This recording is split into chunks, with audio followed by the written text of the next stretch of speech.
ladies, we're here today to talk about the piston breath, which is a breathing technique created by a physical therapist named Julie Weave, and she created this breathing technique to use while you lift. So oftentimes people are taught to do the Valsalva maneuver, which is a breathing technique you use when you lift and you actually hold your breath and you brace. Don't ever do this when you're pregnant, and even months after your postpartum. I would get cleared by a doctor before actually starting to do that type of breathing technique when you lift. So the piston breath, you want to blow before you go. So instead of bracing or holding your breath through the movement pattern, you're going to exhale through the entire movement pattern.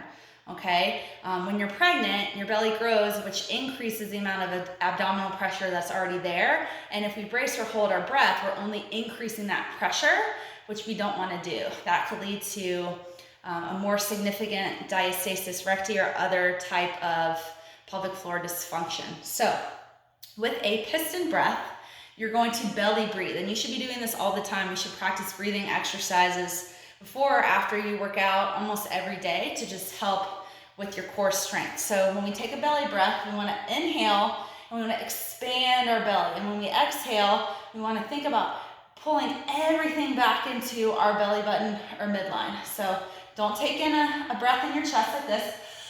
Make sure you take it in low and expand your belly. So deep breath in.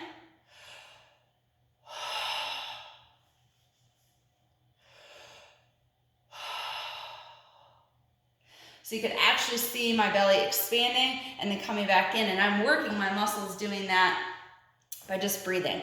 So when we take a piston breath, whether we're squatting or deadlifting or doing a pull-off press, doing anything, you're gonna blow before you go and keep exhaling through the entire movement pattern. So I'm gonna demonstrate the piston breath while I do a couple of squats.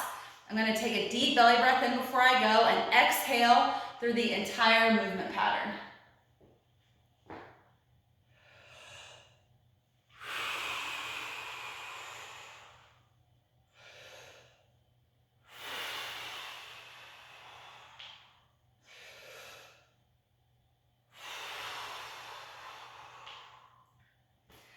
All right, ladies, so that is the piston breath, and start doing that whenever you exercise, whether you're pregnant or postpartum. Text me if you have any questions.